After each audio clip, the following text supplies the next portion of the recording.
Cycling മത്സരത്തിൽ പങ്കെടുക്കവേ മലയാളി യുവാവിനെ ഇടിച്ചു തെറിപ്പിച്ച കാർ കണ്ടെത്താതെ ഉരുണ്ടുകളിച്ച് കർണാടക പോലീസ്. കഴിഞ്ഞ ഒക്ടോബറിലായിരുന്നു അങ്കമാലി സ്വദേശി റോണി ജോസിനെ കർണാടകയിലെ ചിത്രദുർഗയിൽ വെച്ച് ചുവന്ന നിറത്തിലുള്ള സ്വിഫ്റ്റ് കാർ ഇടിച്ചു തെറിപ്പിച്ചത്. അപകടത്തിൽ വലത്തെ കാലിന് ഗുരുതരമായി പരിക്കേറ്റ റോണി 2 മാസമായി ബംഗളൂരുവിൽ ചികിത്സയിലാണ്.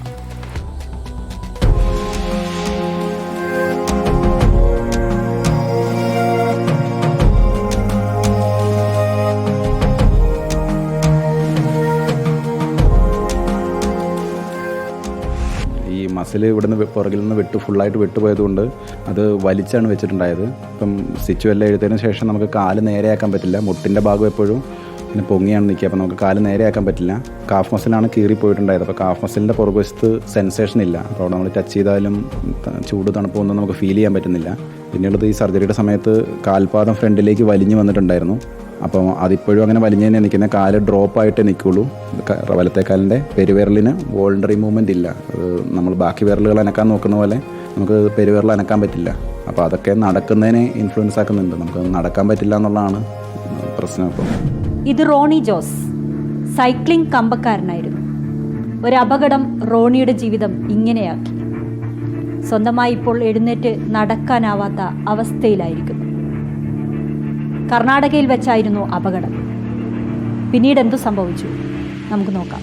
ഹുബ്ലി സൈക്ലിംഗ് ക്ലബ് സംഘടിപ്പിച്ച 1000 കിലോമീറ്റർ സൈക്ലിംഗ് മത്സരത്തിൽ പങ്കെടുക്കാൻ കേരളത്തിൽ നിന്നെത്തിയതായിരുന്നു റോണി ജോസ്.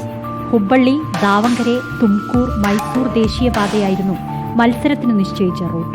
റോണി ഹുബ്ബള്ളിയിൽ നിന്ന് പുറപ്പെട്ട് ഒക്ടോബർ 17-ന് 205 കിലോമീറ്റർ താണ്ടി വൈകിട്ട് 3:45 ദാവങ്കരയിലെ ഗോനൂരു പാലത്തിനു സമീപം എത്തിയപ്പോഴായിരുന്നു അപകടം. പിന്നിൽ നിന്ന് ചീറിപ്പാഞ്ഞെത്തിയ കാർ സൈക്കിൾ ലൈനിലൂടെ സഞ്ചരിച്ച റോണിയെ ഇടിച്ചിട്ട ശേഷം കടന്നുപോകുകയായിരുന്നു. ഇടിച്ചിട്ട കാറിന്റെ നിറവും മോഡലും ഉൾപ്പെടെ തെളിവ് സഹിതം പരാതി നൽകിയിട്ടും ഇരുട്ടിൽ തപ്പുകയാണ് കർണാടക പോലീസ്. വണ്ടി ഏത് മോഡലാണെന്നുള്ളതും വണ്ടിയുടെ കളറും ഇത്രയും നമ്മൾ ഐഡൻറ്റിഫൈ ചെയ്തിട്ടുണ്ടായിരുന്നു.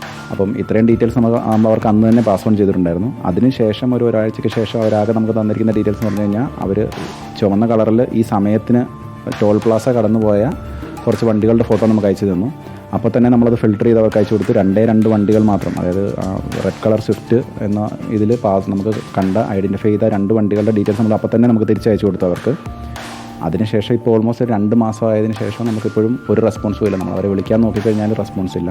എറണാകുളത്ത് IT ജീവനക്കാരനായ റോണി ബംഗളൂരുവിൽ ചികിത്സാർത്ഥം തുടരുകയാണ്. വൈറ്റ്ഫീൽഡിൽ ആശുപത്രിക്ക് സമീപം വീട് വാടകയ്ക്കെടുത്താണ് ചികിത്സ.